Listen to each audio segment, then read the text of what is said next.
Because it was coming in pretty hot, and I was like...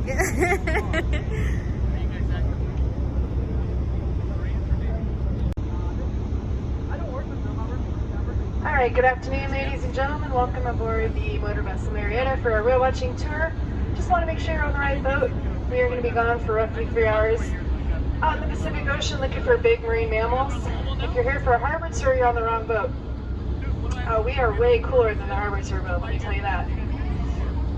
We're going to be departing here shortly. Just want to welcome you all aboard. My name is Jules, I'm your captain. We also have your crew today. That would be your narrator, Dale, deckhand Robert, and James. We're all here to make sure you guys have a good time, safe time. Oh, they got you guys at home? Our restrooms are located down the stairs. Be really careful when you're walking up and down the stairs. And so you guys are waiting for just keep safety in mind at all times when you're on the boat. Huh? So we'll be getting underway here in just a couple minutes. Maybe when we get up.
Welcome aboard the Marietta with FlagShip Cruises, everybody. I hope you guys are ready to go whale watching. You ready to go find some wild animals with us today? Woo!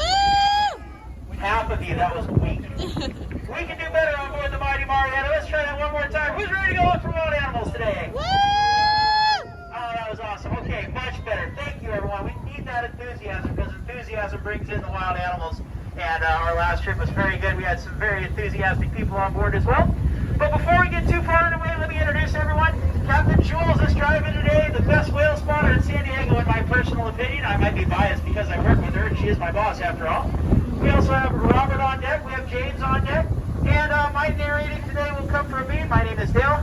Hi, Dale. I'll be telling you guys about the marine life in general. I've been doing marine life narration between Southern California and Alaska for the last 10 years. And like the gray whales that come to this harbor, I came down here during the winter to get nice and warm. But before we get too far underway, let's go over our safety requirements. We'll start with our San Diego County COVID restrictions, guys. And this is going to be very important. During the trip, even if you're outside, we do need you wearing your masks at all times. That is for the safety of others and so that we can keep our business open. We don't have any chairs moving around, so we don't have to worry about sliding the seats around there. But we are going to ask you guys to stay. If you want to use the restrooms, you can go downstairs to our inner area of the boat to use those restrooms. But we are going to keep everyone general seating on the outside, on the upper deck. Other than that, we also have our U.S. Coast Guard requirements we have to go over. We have clearly marked containers down low, and on the full 2-hour tour, you also get to go to the south side of the bay with a lot of our Navy warships. But because you guys are out with us on the north side of the trip, we'll give you a touch, a little taste of some of the things that you would see out there. And I'll be pointing those out as we slowly progress through the harbor. And the first thing I'll point out off to the left, we have an Imperial Star Destroyer. No, just kidding. That's actually a Nimitz-class aircraft carrier. That's the USS Abraham Lincoln, the third Navy warship to bear the name of one of our most popular presidents. These Nimitz-class aircraft carriers are 1,092 feet long, and it was the aircraft carrier that supplanted the battleship as the primary projection and naval power in the world. And the Nimitz-class aircraft carriers are some of the biggest and baddest warships ever built. The fighter complement they carry on board is impressive and can fulfill a wide variety of missions. All you if you drive through too fast, you think they're going to yell at me? I don't think so.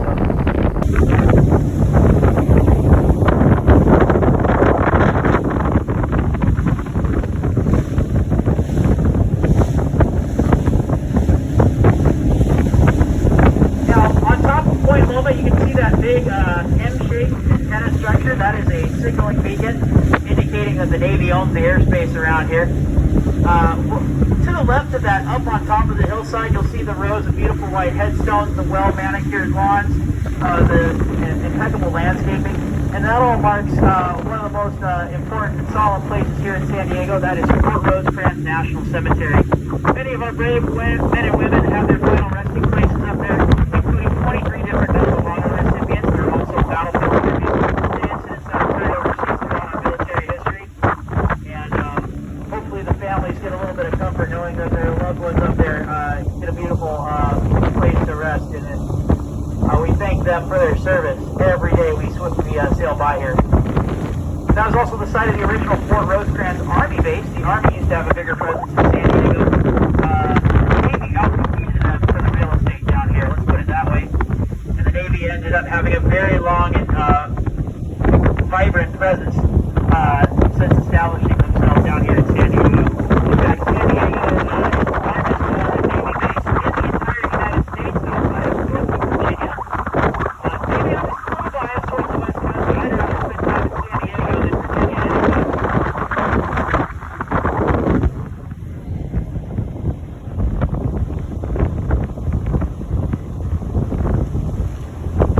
Now, continuing talking about our Navy presence over here, we're also going to be navigating through not only the boat traffic, but around the end of Point Loma, we get a lot of lobster traps, and those lobster traps can be hazardous to our propellers. So every once in a while, we have to stop and maneuver there. We'll keep that in mind. Again, we'll be using that clock system to point out if we see wildlife and show them to you, show whatever we're seeing to you. We'll point them out, and then we'll be telling you about what we're seeing as we see it.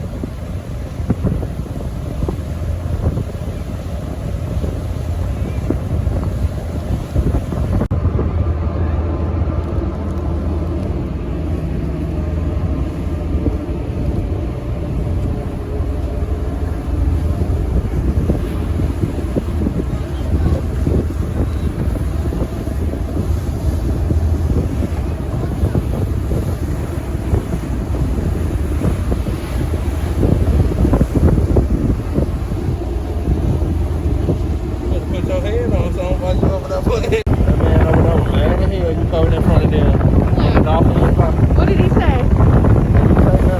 We're not only going to be navigating around the end of the point, but as I mentioned earlier, there's lobster traps. It looks like a chunk of board. On our right seat. You can see how all the boats, there's 6 slick area waters, there's 30 feet of many boats in over there.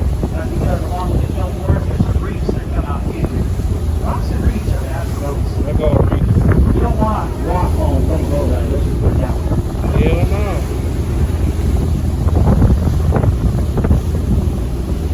And those big kelp forests out there, second most diverse ecosystem on the planet, when we count coral reefs and more biodiversity. Great place for fishing. So the gray whales are coming down to Mexico from Alaska. They like to stay warm during the winter. They actually aren't fishing enough to stay warm in Alaska in the winter time. So coming down to Mexico is a big advantage for them. But they'll keep the trip PG, but the gray whales are coming to Mexico to not only help their babies, but also start their family and plan for having future babies. It's very important that when a gray whale becomes pregnant, she does so in the place where she intends to give birth, so that the following year, her cycle for migration is on time, and she is actually down in those lagoons. The babies that are born in the lagoons are 6 or 7 times more likely to get to their first socialize with each other. And courtship is a very big part of socializing as they make their way south. On their way back north, there's a little bit of that courtship and socializing, but for the most part, the whales, when they leave Mexico, are eager to get back to Alaska and start feeding. The majority of gray whales spend their time in the Bering Strait, but some have their Chukchi Sea, where they feed on small benthic animals, lead-dwelling animals called bluebirds.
So right now it's at our 12 o'clock position, moving towards our 1 o'clock position. We have two goals right now. One is to get this whale out of the sun as best as possible.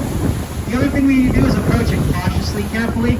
We're gonna be behind the whale and then have it off to one side of the boat or the other. The reason is we not only want to be gentle with the animal, but we don't want our actions to be interpreted as that of a predator. If you were a predator like a killer whale, you would try and swim as fast as you could towards that gray whale. You'd try to cut it off, swim at its head, and get up close to it as quickly as possible. But we don't want to do that. We are not hunting the whale. We are watching the whale. That's why they call it whale watching. So what we're going to do is follow it behind off to the side, and that gives the whale plenty of space, plenty of comfort, and it really helps us out for getting good looks. Now, if these dolphins, and there were some scattered ones in the binoculars, they're a little further away from the whale, so we might not have them in the exact same spot once we get situated. We'll try and keep our eyes out for them. Dolphins don't usually have a favorite side of the boat.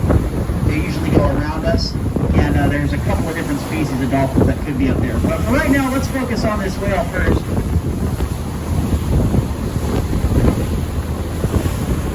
Yeah, there's dolphins spread out over quite a ways. Captain Joel's just found some more. And the whale's actually swimming from one group of dolphins to the next, so that actually works out good. The ones I'm looking at are at our 12:30. The ones the captain's looking at are about our 11 o'clock. We're going to focus in on getting dialed in on the whale. Now, sometimes with these gray whales, and this is a gray whale that we're following right now, sometimes these gray whales actually will interact with dolphins, and it's really cool to get to see. We're going to try and show you everything all at once. And then that leaves us more time to find a mermaid at the end of the trip. Is that okay? Can we go look for mermaids?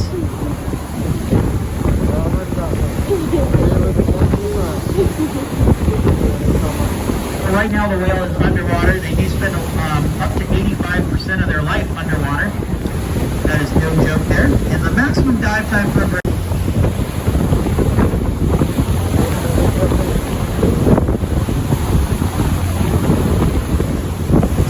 This whale is going to end up on our left side, and we have some dolphin up ahead. So we're going to try and, while the whale is down, we're going to go over towards the dolphins, and then if the whale pops up, we'll turn around and we'll get that whale situated.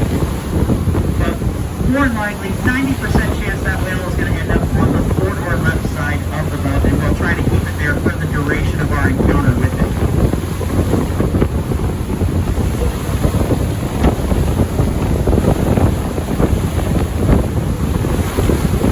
There's a handful of dolphins over here, and then there are a handful of dolphins in the direction that whale is swimming, so try to keep you dialed in on both.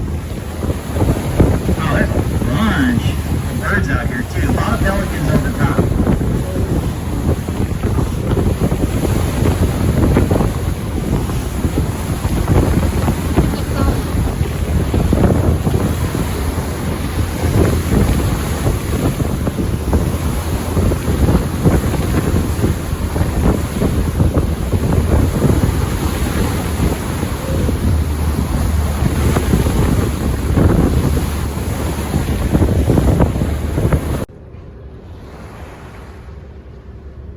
I didn't have my stopwatch handy, but we're sitting at probably about 5 minutes for the gray whale, and it will probably be down for another minute or two.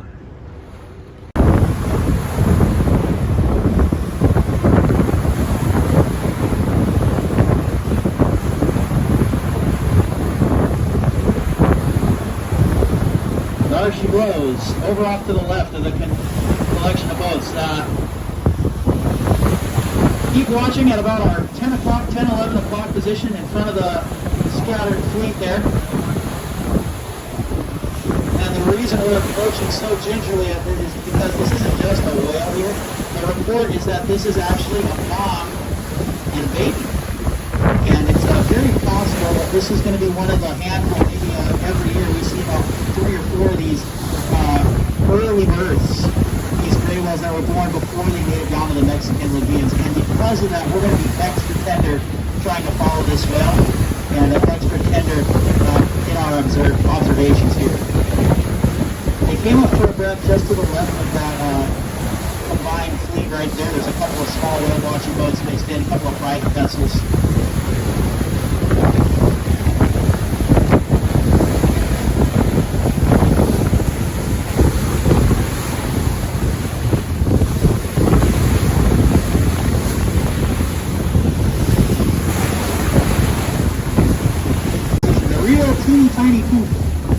came up. So teeny tiny, brand new, probably less than a month old. There's Mama. And there's our big Mama gray whale. And there's the little teeny too, little baby. And one of the boats is leaving. That's good. That helps us out a lot. So we're going to swing around real wide. Now we're whale watching. Swing around real wide. Give these animals some clearance.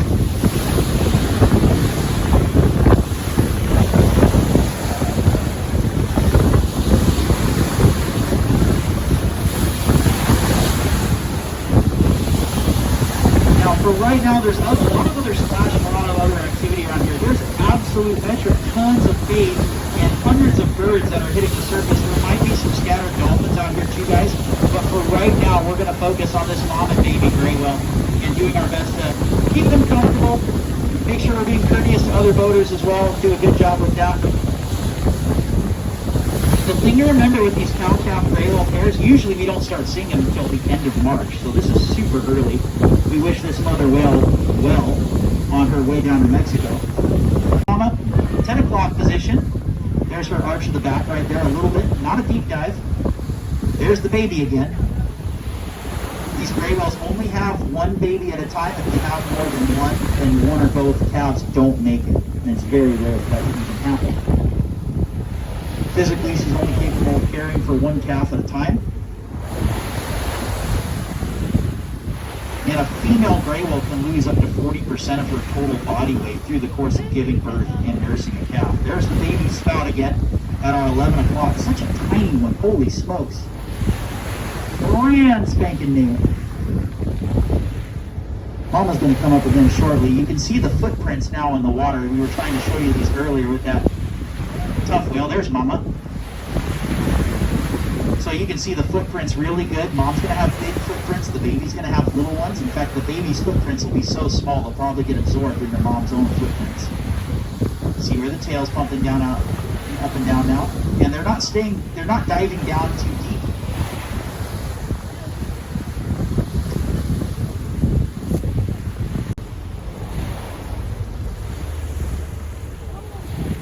You see them? That was a little bit tough to see there, but they just came up between us and that far left, one of the Coronado Islands there. They're actually swinging out a little bit. So if you can imagine, if we have any parents on board, I know we have some parents on board, otherwise what are you doing with those children? Now, when you take your toddler out and about, the toddler wants to go everywhere. The toddler's like, ooh, look at that, look at that, look at that. I want that, I want this, I want that, I want to go here, I want to go there, I want to look at that thing, I want to put my mouth on that thing, I want to pick up that thing. Well, this is a baby whale. They are capable of a lot of advanced emotions, and they have a lot of intelligence, so they're going to do something similar as well. And it's up to these mother whales to corral. There's that little baby right there. What a tiny one.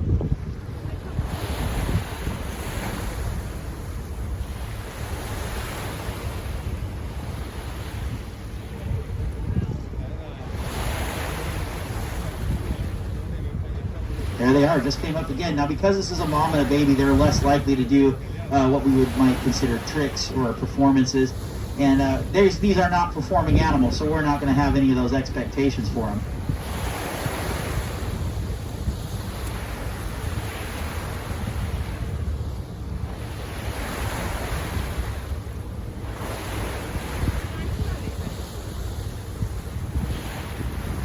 This is so cool right here to see a calf this early in the year. You guys, again, the number, there they come.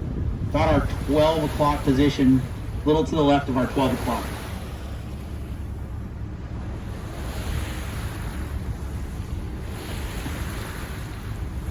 See those fresh tracks coming up. When those tracks come up, they're usually about 1 or 2 body lengths ahead of that when they're moving at this speed. Close. They just crossed in front of us. They're at our 12 o'clock right now, so they just cut off the boats. 12 o'clock straight ahead. Now in front of the far right of the islands. There's the little baby.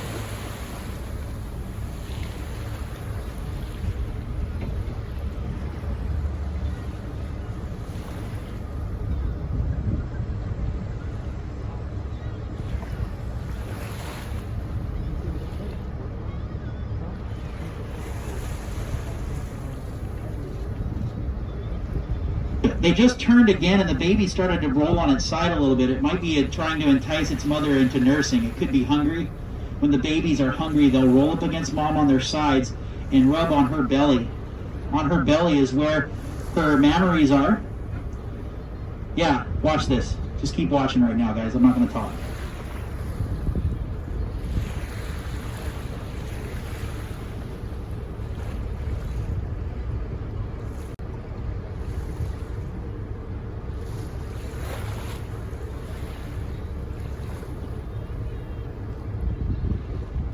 The baby's trying to nurse. It's hungry.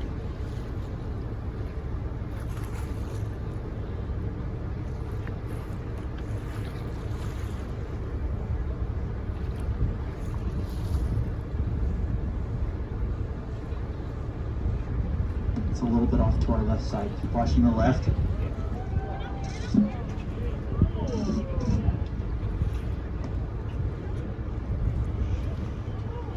See that? They're doing that S curve right there.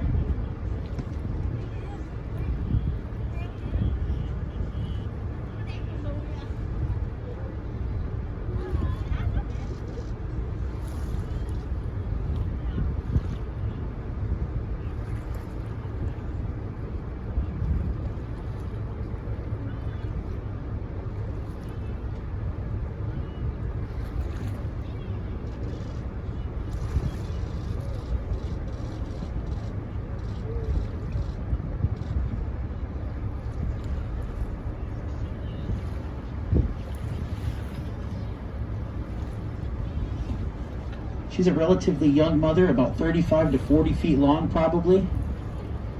Just trying to steer this baby, keep it on the direction. She's like, it's not time to go to McDonald's for the Happy Meal drive-thru. We got to keep going. We got to get down to Mexico. That baby's probably about 12 foot long. It probably weighs about, I'll call it 1,500 pounds, but that's being generous. When they're born, they're about 1,000 pounds, and they gain about 50 pounds a day after birth.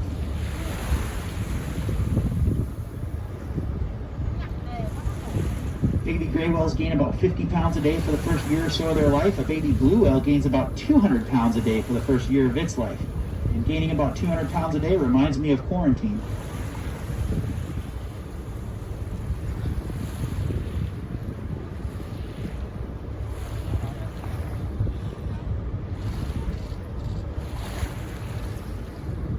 This is brand new baby. I mean, I said a month old before. It might be 2 weeks.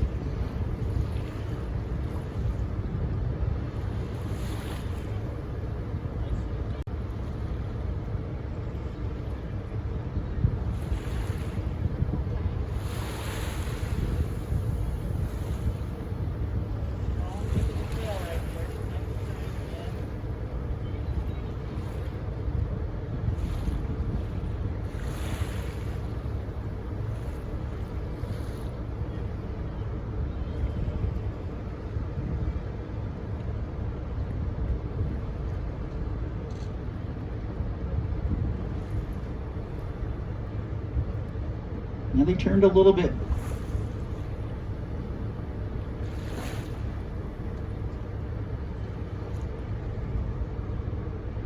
Now this baby whale for the first year of its life is going to be dependent on its mother for everything, protection, food, but also for the knowledge that it's going to build. It's going to have to stay with its mom for a year so it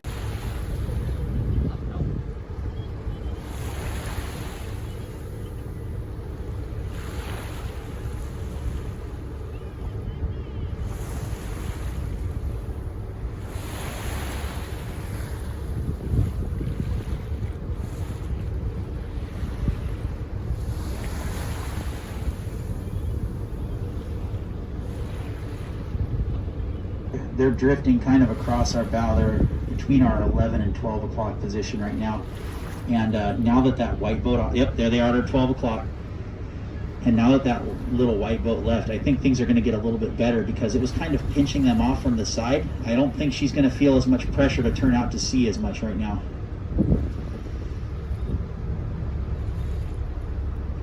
There's that little baby again.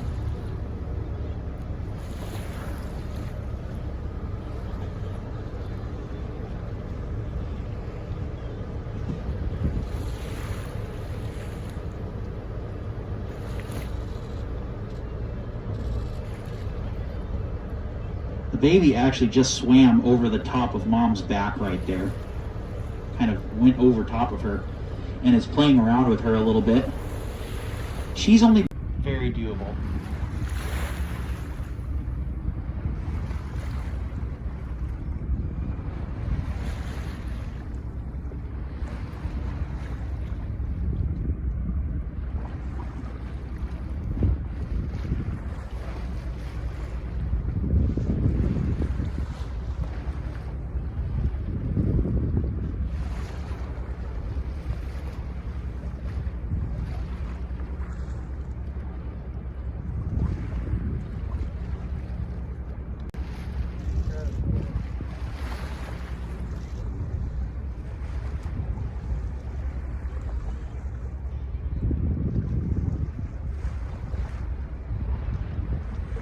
It is so cool to get to see these brand new babies, guys. And typically we don't see the baby gray whales show up until late March and then throughout April.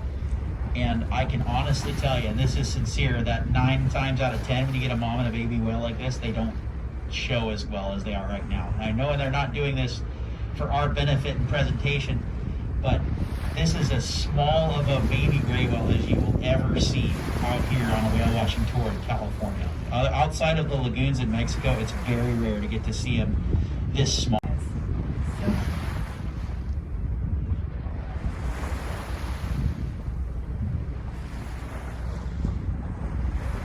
There's mom just coming up for a short breath again. That baby is just hugging so tight.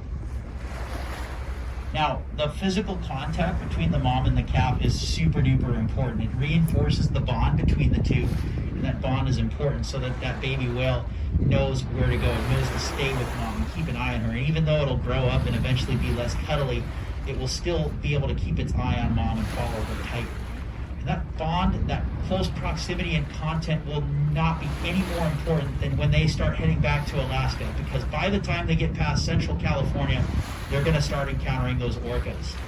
And the orcas are going to target the baby. Mom's too big of a target for them to safely go after, but if they can separate the cow from the calf, they attempt to drown the baby and bite on it and drag it away, because they know that mom is the only thing that's going to protect that little calf, which just came up again at her 12 o'clock. I was actually able to witness this once, that mom and baby, for about 3 hours. And suddenly, without warning, all 9 orcas, they took off, went off in the opposite direction, and that mother and calf swam right in towards shore, towards the kelp line. They started getting into shallow water the killer whales didn't like. And if that little baby whale had strayed too far from its mother, it would not have survived the encounter. So what you're seeing right here, along with being touching, super important life lesson for this young gray whale to learn if it wants to survive the trip up to Alaska. Along with ambush points in Monterey Bay, there's a spot in the Aleutian Islands in Alaska called Unimak Pass, where a lot of gray whale calves are trapped by killer whales between islands. And on that northbound migration, the gray whales have actually gotten, the babies have gotten so much bigger, and the females have lost a lot of weight and a lot of energy. So you don't see the killer whales attacking them too often on the southbound portion of this trip. Lost our bow. They just came up at our 12:30 position, moving towards our 1 o'clock. There's mama right there.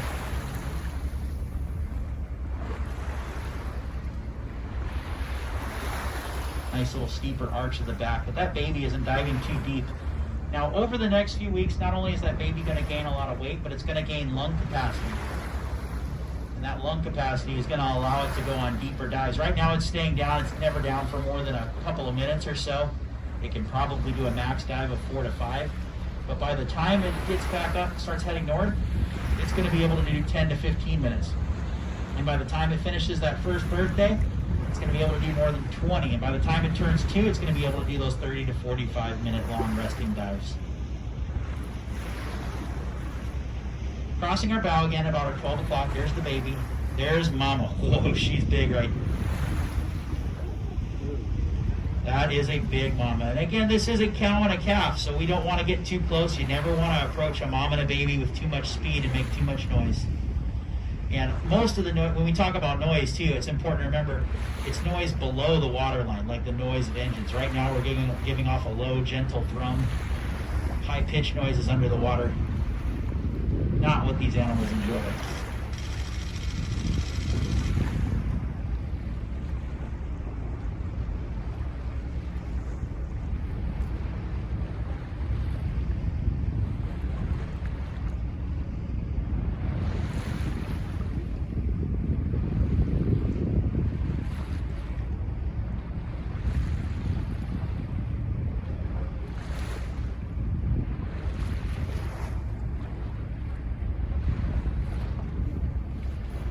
should still be around that 12:30. We try to keep getting them off to the side, and they keep doing that turn, those little S turns in front of us. Big males don't go to. They kind of like further out towards the front of the lagoons where there's a little bit deeper water. The females are going to take the babies back super shallow, even more super shallow than gray whales typically go most of the time. And she's going to nurse them back there, let them gain weight. And then by the time the males leave and the bigger females that aren't pregnant yet leave, she's going to take that baby out into the front end of the lagoon. Now, if you guys are aware of how lagoons and bay works, when the tide comes in and out, you get that current.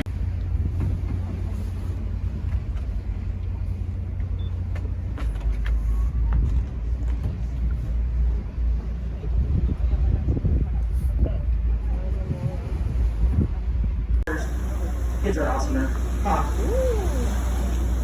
So the dolphins are swimming under the front of the boat. These are bottlenose dolphins, just like the one we saw at the very beginning of the trip. With that big boat chasing away. Well, this is how. Hotel Door Coronado is an old hotel. It's made out of wood, and it's not as cool as a dolphin.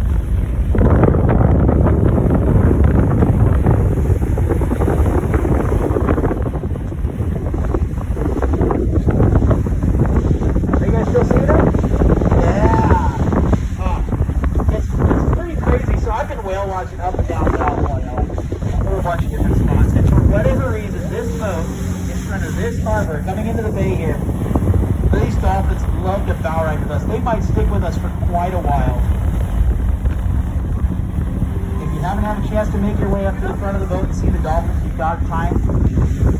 These dolphins that are underneath us right now, there's a few that are behind us, part of the same pot of dolphins.